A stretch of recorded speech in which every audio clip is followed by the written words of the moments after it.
نحمده ونصلي ونسلم على رسوله الكريم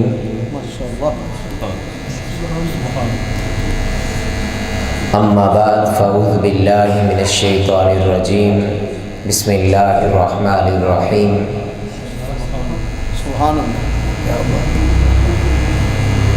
قال اللہ تبارک و تعالی فی القرآن المجید والفرقان الحمید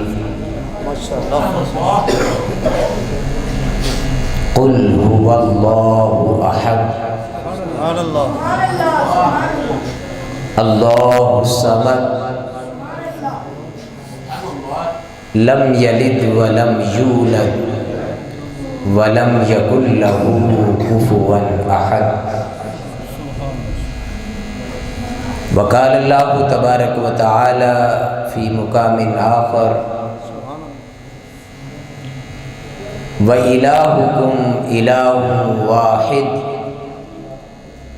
لَا إِلَٰهَ إِلَّا هُوَ الرَّحْمَٰنُ الرَّحِيمُ وقال اللہ تبارک و تعالی فی شان حق حبیبہ ان اللہ وملائکتہ یصلون علی النبی یا ایہا الذین آمنوا صلوا علیہ وسلموا تسلیما۔ بآواز بلند پڑھ لیجئے الصلاۃ والسلام۔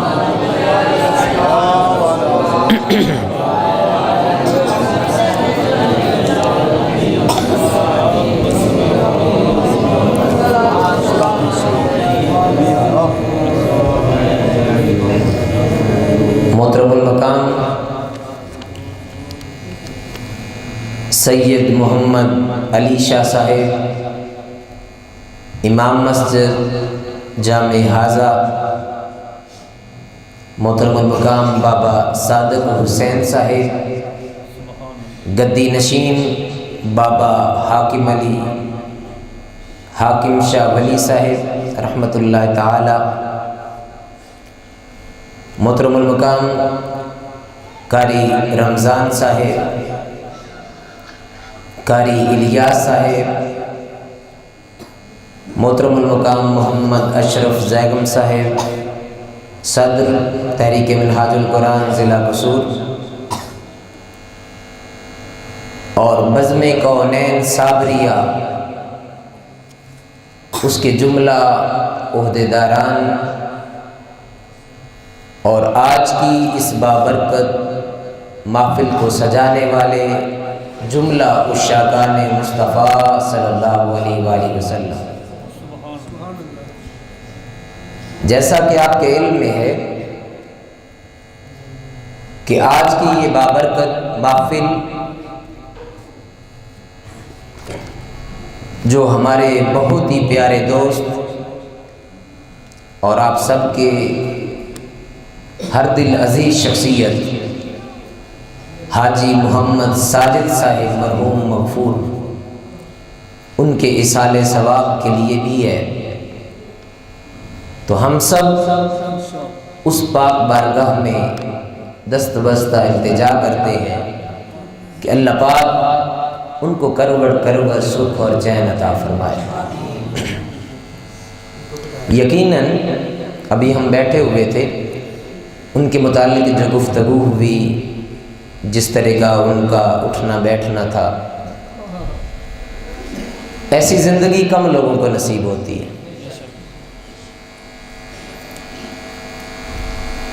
اور موت ایک ایسی چیز ہے جس سے کوئی بھی بھاگ نہیں سکتا۔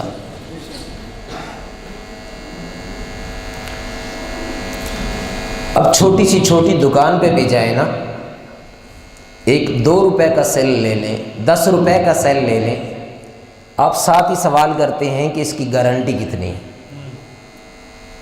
یہ کتنا ٹائم نکالے گا، یہی پوچھتے ہیں نا۔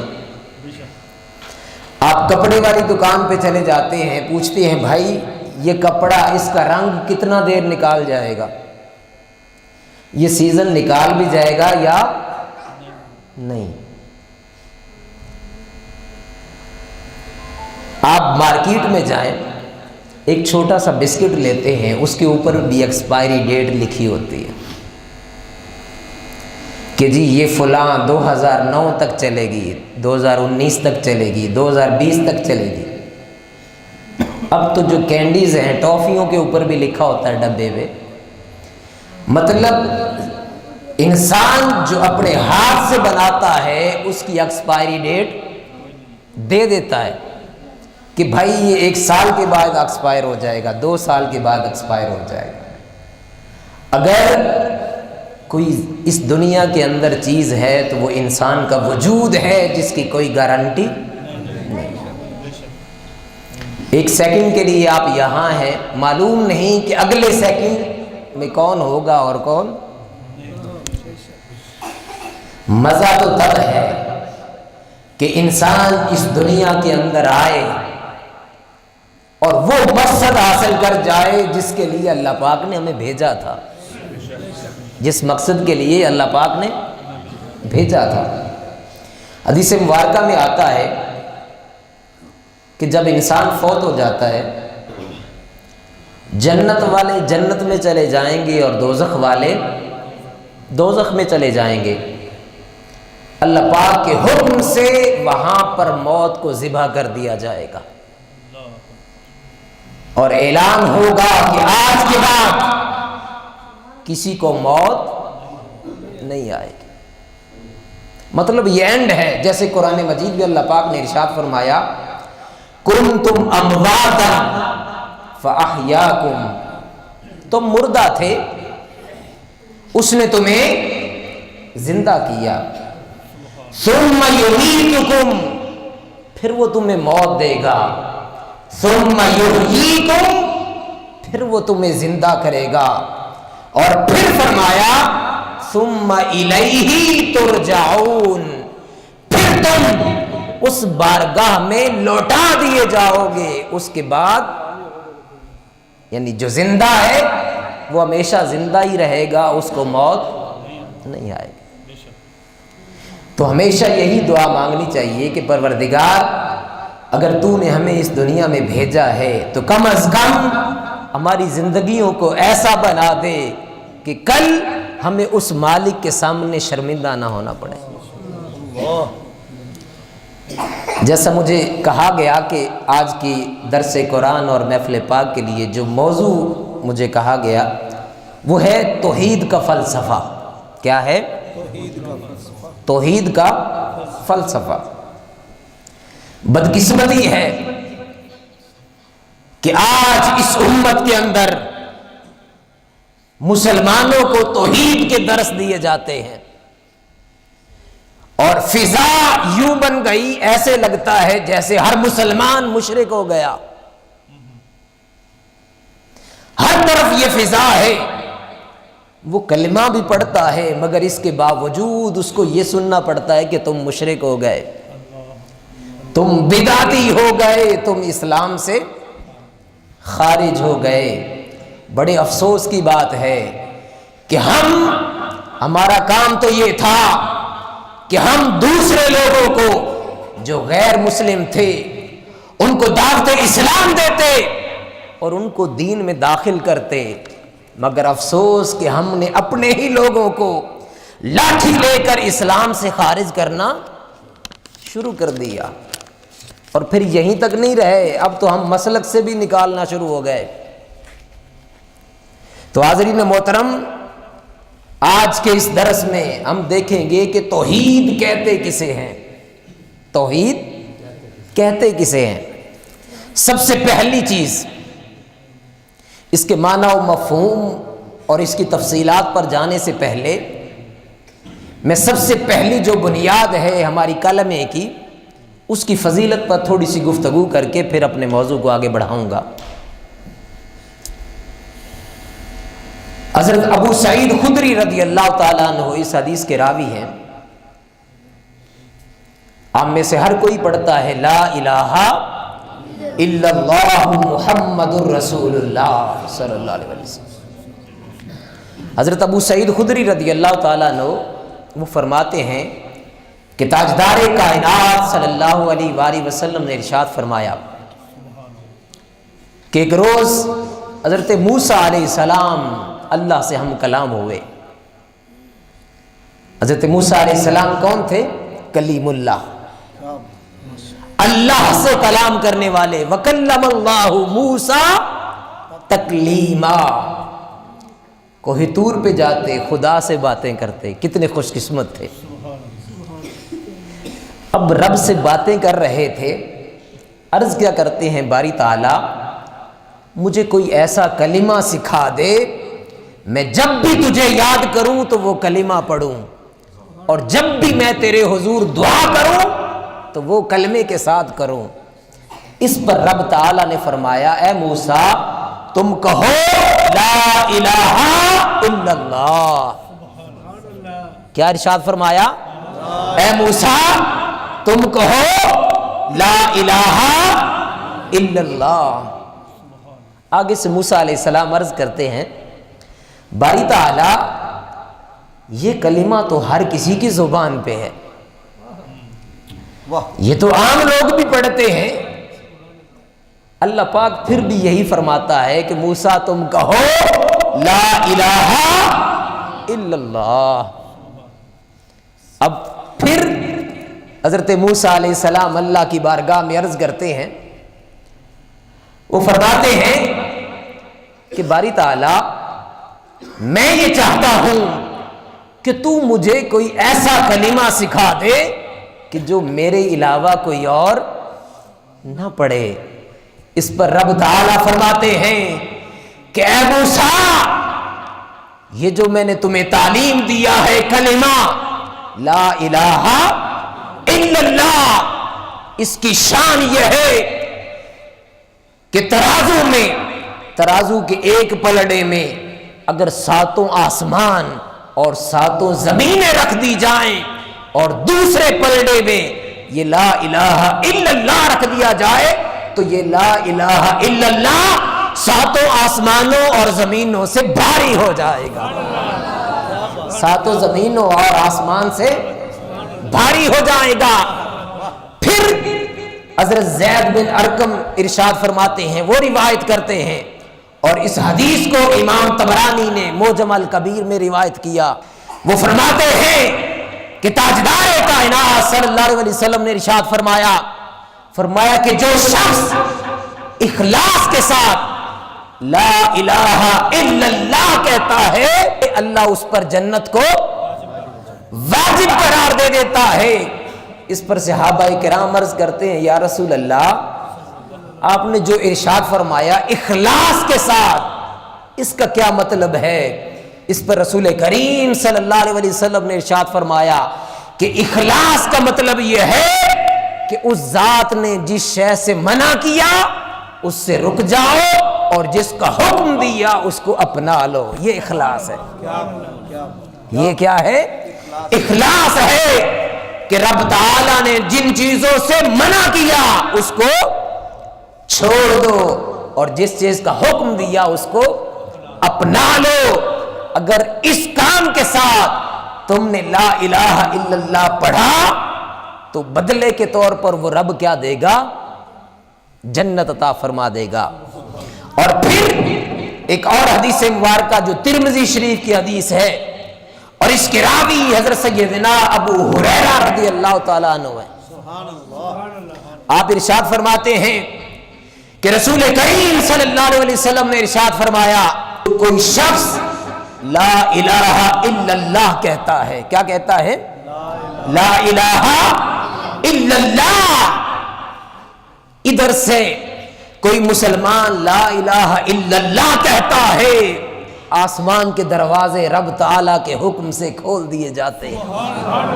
یعنی ادھر سے حضور کا کوئی امتی لا الہ الا اللہ پڑھتا ہے، حضور نے فرمایا کہ آسمان کے دروازے کھول دیے جاتے ہیں اور اس امتی کا لا الہ الا اللہ پڑھنا براہ راست رب کے عرش پر پہنچ جاتا ہے، رب کے عرش پر پہنچ جاتا ہے۔ اور پھر ایک بہت ایمان افروز حدیث مبارکہ جس کے راوی حضرت عبداللہ بن عمرو بن العاص ہیں، وہ فرماتے ہیں کہ قیامت کا دن ہوگا، قیامت کا دن ہوگا، اللہ پاک ایک بندے کو بلائے گا اپنے پاس اور حکم ہوگا کہ اس کے 99 رجسٹر اس کے سامنے رکھ دیے جائیں۔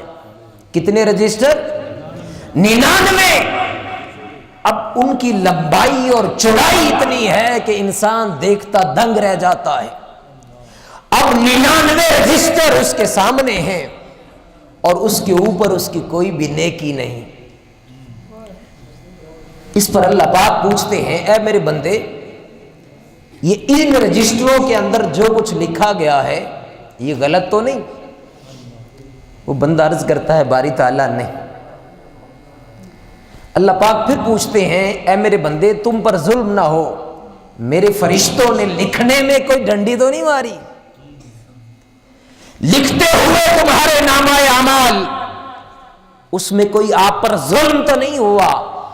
وہ بندہ عرض کرتا ہے باری تعالیٰ نہیں، فرشتوں نے بھی مجھ پر کوئی ظلم نہیں کیا۔ اللہ پاک پھر پوچھتے ہیں کہ یہ کام تو نے کیے؟ وہ بندہ عرض کرتا ہے ہاں باری تعالیٰ مجھ سے بھول ہو گئی، میں گناہ کر بیٹھا، غلطی پہ غلطی کرتا چلا گیا۔ اس پر رب تعالیٰ فرماتا ہے رکیے۔ اللہ پاک ایک رکا اٹھاتا ہے، ایک ورقہ اٹھاتا ہے جس کے اوپر لکھا ہوتا ہے اشہد ان لا الہ الا اللہ و اشہد ان محمدًا عبدہ ورسولہ صلی اللہ علیہ وسلم۔ اللہ پاک پھر بلاتا ہے اس بندے کو اے میرے بندے آ جا۔ اس کا پھر وزن کیا جاتا ہے، ایک طرف ترازو کے ایک پلڑے میں وہ 99 برائیوں کے رجسٹر رکھ دیے جاتے ہیں اور دوسرے رجسٹر میں وہ ورقہ رکھ دیا جاتا ہے جس کے اوپر وہ کلمہ لکھا ہوتا ہے۔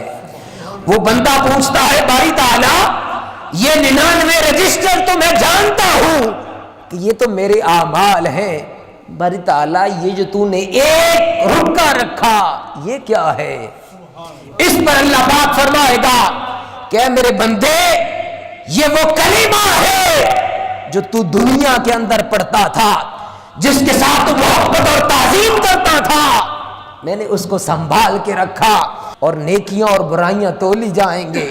ایک پلڑے میں ترازو کے ایک پلڑے میں وہ 99 رجسٹر ہوں گے اور دوسری طرف وہ ایک رکا ہوگا۔ خدا کی عزت کی قسم حضور نے فرمایا کہ وہ 99 کے 99 رجسٹر اوپر چلے جائیں گے اور وہ رکا بھاری ہو جائے گا اور اللہ پاک اس کو جنت عطا فرما دے گا۔ حاضرین محترم یہ عظمت ہے کلمے کی۔ ہم میں سے ہر کوئی کلمہ پڑھتا ہے اور ان حدیث کو سننے کے بعد تو ہمیں اور زیادہ کثرت کرنی چاہیے۔ اب آئیے، ایک ہے کہ ہم نے اللہ کے فضل سے اور تاجدار کائنات صلی اللہ علیہ وسلم کے نالین کے تصدق سے ہمیں کلمہ مل گیا۔ اب اگر کوئی یہ کہے کہ نہیں بھائی تم کلمہ بھی پڑھتے ہو پھر بھی مشرک ہو گئے تو آپ پر کیا گزرے گی؟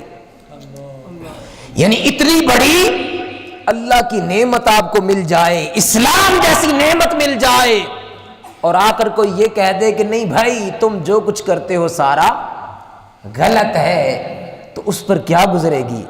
آئیے قرآن سے پوچھتے ہیں کہ قرآن بتا تو صحیح کہ توحید کہتے کسے ہیں؟ اب توحید وحدت سے نکلا ہے۔ کس سے نکلا ہے؟ وحدت سے۔ اور وحدت کا مطلب ہے آئمہ لغت کے ہاں اس کا ایک مطلب یہ ہے کہ ایک بنانا، ایک معنی ہے ایک جاننا اور ایک معنی ہے ایک ماننا، یہ لغت کے حساب سے ہے۔ اب اگر یہ کہا جائے کہ خدا ایک بنانا تو یہ اللہ کے لیے یہ لفظ استعمال ہم کر سکتے ہیں؟ نہیں بھائی، اس کو تو کوئی بنانے والا نہیں ہے۔ اور اگر ہم یہ کہیں کہ ایک جاننا تو کیا جاننے سے بندہ مسلمان ہو جائے گا؟ نہیں، یعنی ہم مومن اسی وقت ہوں گے جب خدا کو ایک مانیں گے۔ ایسے ہی ہوگا نا؟ یا صرف جاننے سے مسلمان ہو جائیں گے؟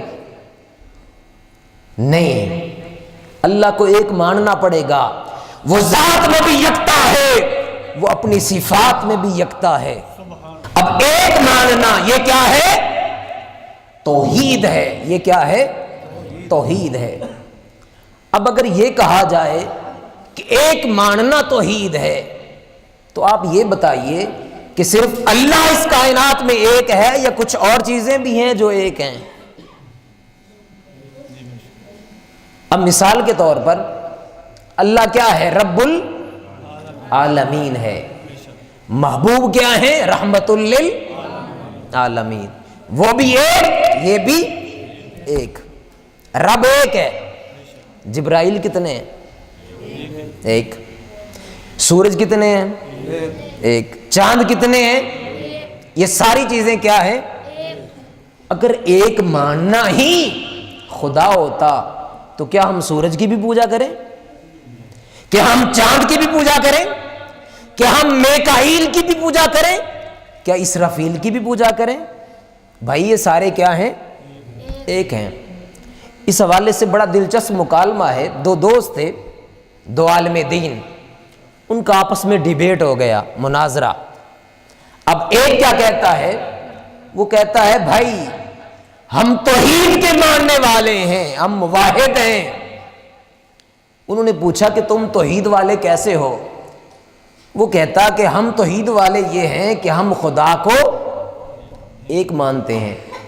اس عالم دین نے آگے سے کیا پوچھا؟ سوال کیا۔ انہوں نے کہا اچھا اگر تم ایک کو خدا مانتے ہو تو بتاؤ تو صحیح کہ جبرائیل کتنے ہیں؟ جبرائیل کتنے ہیں؟ وہ کہتا نہیں، ایسے نہیں۔ اس نے کہا پھر کیسے؟ وہ کہتا خدا وہ ہے جس کی اولاد کوئی نہیں، جس کی بیوی کوئی نہیں۔ وہ آگے سے کیا کہتے ہیں؟ اچھا تم یہ کہتے ہو کہ خدا وہ ہے لم یلد ولم یولد، نہ اس کی کوئی اولاد ہے اور نہ ہی اس کو کسی نے جنا ہے۔ وہ پوچھتے ہیں اچھا تو بتاؤ تو صحیح کہ جبریل امین کا نکاح کس نے پڑھایا؟ ان کی بیوی کون ہے؟ ان کے بچے کون سے ہیں؟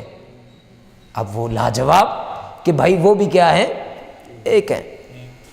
پھر وہ کہنے لگے اچھا اللہ وہ ہے، خدا کی ذات وہ ہے جو کھانے اور پینے سے، سونے اور جاگنے سے کیا ہے؟ پاک ہے۔ سونے اور جاگنے سے پاک ہے، کھانے اور پینے سے پاک ہے۔ اب وہ عالم دین آگے سے جواب دیتے ہیں اچھا تو بتاؤ تو صحیح کہ جبریل امین کے گھر تم آٹا کتنا دے کے آئے ہو؟ تم نے سالن کتنا بھیجا؟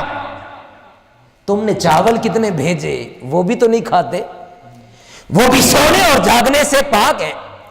فرشتوں کا کام ہے، رب تعالیٰ نے جس کام پر لگا لیا ان سے ہٹنے والے نہیں۔ تو کیا آپ جبریل امین کو بھی خدا مانیں گے؟ نہیں۔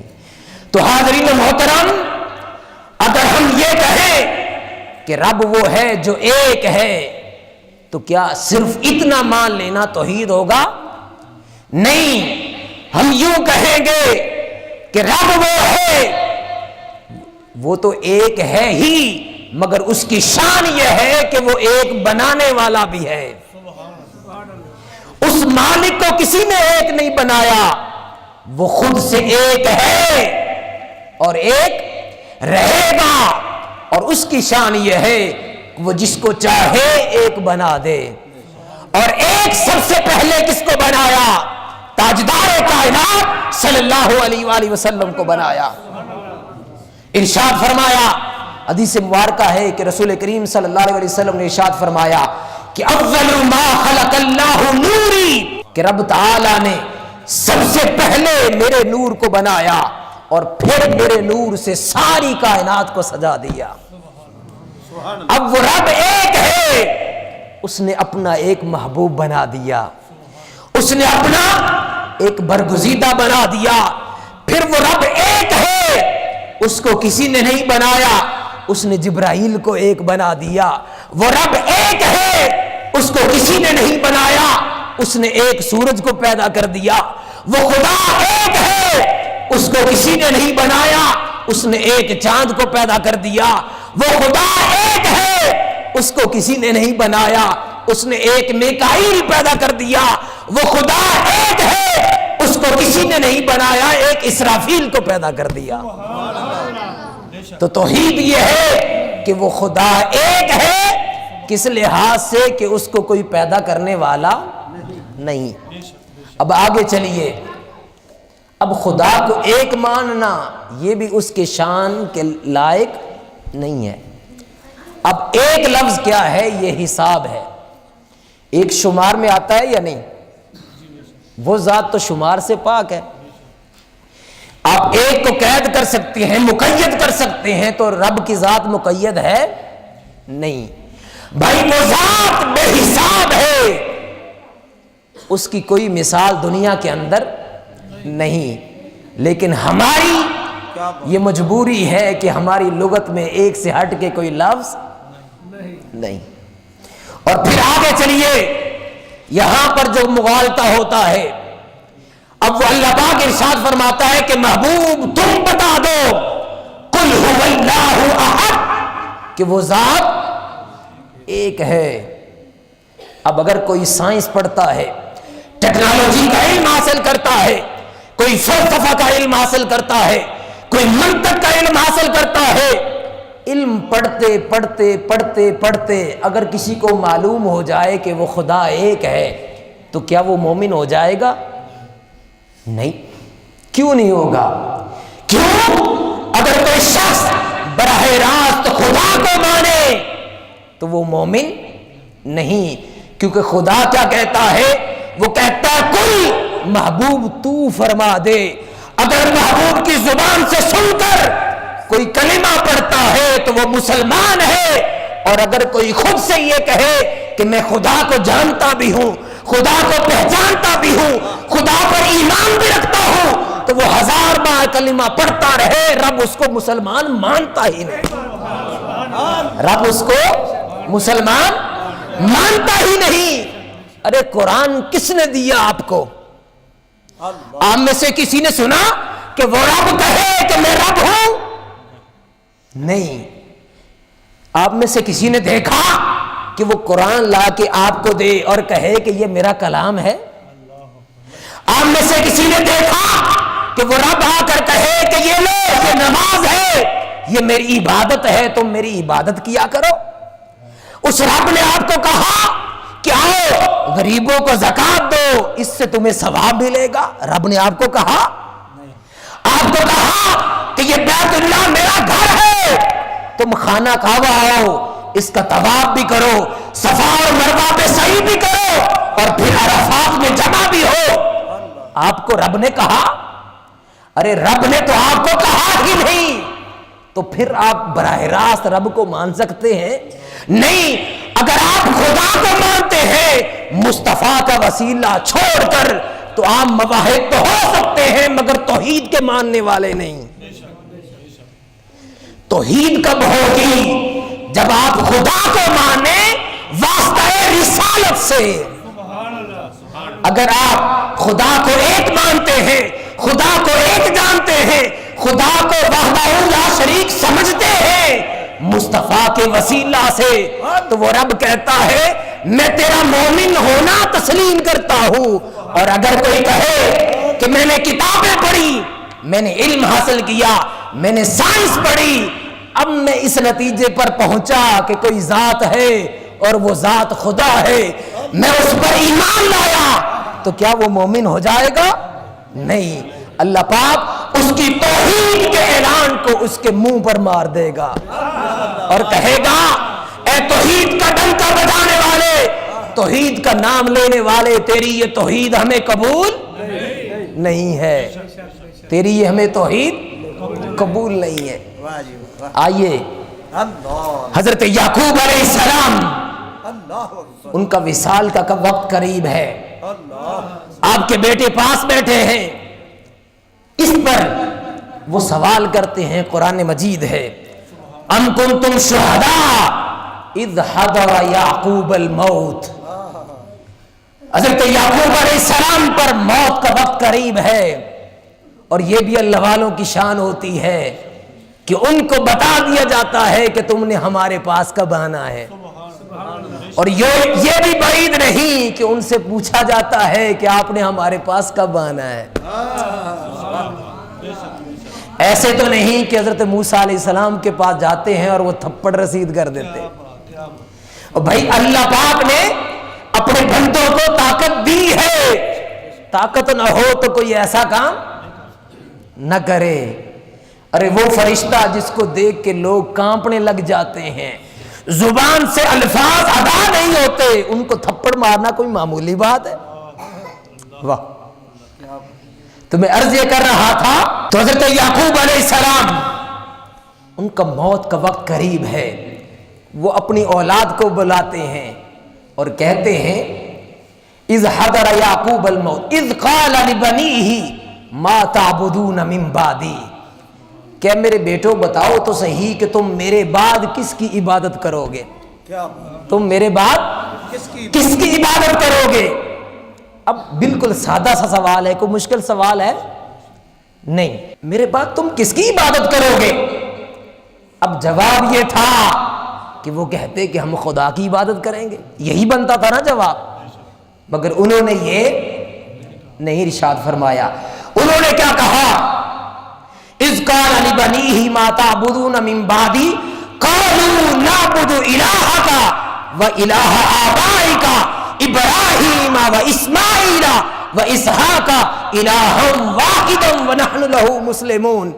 انہوں نے یہ نہیں فرمایا کہ میں رب کی ہم عبادت کریں گے، ہم خدا کو مانیں گے، اس کے سامنے اپنی جبینوں کو جھکائیں گے، بلکہ فرمایا کہ اے ابا جان ہم آپ کے رب کی عبادت کریں گے اور آپ کے آبا کے رب کی عبادت کریں گے اور ابراہیم کے رب کی عبادت کریں گے اور اسماعیل کے رب کی عبادت کریں گے اور حضرت اسحاق کے ان کے رب کی عبادت کریں گے. ہاں ان کی عبادت کریں گے کیونکہ وہ ہمارا الہ ہے. حاضرین محترم، اس کا جواب یہ بھی تھا کہ ہم رب کی عبادت کریں گے، مگر انہوں نے یہ ارشاد نہیں فرمایا، بلکہ کیا فرمایا کہ آپ کے رب کی عبادت، آپ کے رب کی عبادت. گویا انہوں نے وسیلہ نہیں چھوڑا. ارے وہ نبی ہو کر اور ان کی اولاد بھی نبی، وہ انبیاء ہو کر انہوں نے وسیلہ نہیں چھوڑا. تو ہم کون ہیں جو نہ نبی ہیں اور نہ ہی حضور کے صحابہ ہیں؟ ہم 1400 سال بعد آئے اور یہ کہیں کہ ہم براہ راست رب سے کلام کریں گے؟ ہم حضور کا وسیلہ نہیں مانتے. ارے وسیلہ مانگنا یہ تو شرک ہے. ہم ڈائریکٹ رب سے تعلق قائم کریں گے. ارے قرآن کہتا ہے یہ طریقہ نہ انبیاء کا ہے، نہ صلحاء کا ہے اور نہ حضور کے غلاموں کا ہے. یہی وجہ ہے کہ قرآن مجید میں اللہ رب العزت نے ارشاد فرمایا وَمِنَ النَّاسِ مَن يَقُولُ آمَنَّا بِاللَّهِ وَبِالْيَوْمِ الْآخِرِ وَمَا هُمْ بِمُؤْمِنِينَ. فرمایا کہ لوگوں میں سے کچھ لوگ ایسے ہیں جو کہتے ہیں کہ ہم اللہ پر ایمان لائے اور اللہ کی کتابوں پر ایمان لائے. اب یہ دعویٰ کوئی چھوٹا دعویٰ تو نہیں ہے. وہ کہہ رہے ہیں کہ ہم اللہ پر ایمان لائے اور اللہ کی کتابوں پر ایمان لائے. قرآن کیا کہتا ہے وَمَا هُمْ بِمُؤْمِنِينَ، لیکن وہ مومن نہیں. بھائی وہ کلمہ بھی پڑھتے ہیں، سب کچھ کرتے ہیں، پھر مومن کیوں نہیں؟ مومن اس لیے کہ انہوں نے حضور کا وسیلہ چھوڑ دیا. وہ توحید کو مانتے ہیں مگر واسطہ رسالت کے بغیر. اگر کوئی توحید کو مانے واسطہ رسالت کے بغیر تو وہ رب اس کو قبول نہیں کرتا. وہ کہتا ہے وما ہم بمؤمنین، تم مومن نہیں. یخادعون اللہ، ان کی یہ خواہش ہے. منافقین کا یہ وتیرہ اللہ پاک بیان کر رہا ہے. یخادعون اللہ، وہ اللہ کو دھوکہ دیتے ہیں. اب خدا کو کوئی دھوکہ دے سکتا ہے؟ نہیں. اور پھر وہ مومنین کو دھوکہ دیتے ہیں. اللہ پاک فرماتا ہے وہ کسی کو نہیں دیتے دھوکہ. وما یخدعون الا انفسہم وما یشعرون. حقیقت یہ ہے کہ وہ اپنے آپ کو دھوکہ دے رہے ہیں اور ان کو اس کا شعور نہیں. تو حاضرین محترم میں عرض یہ کر رہا تھا، اگر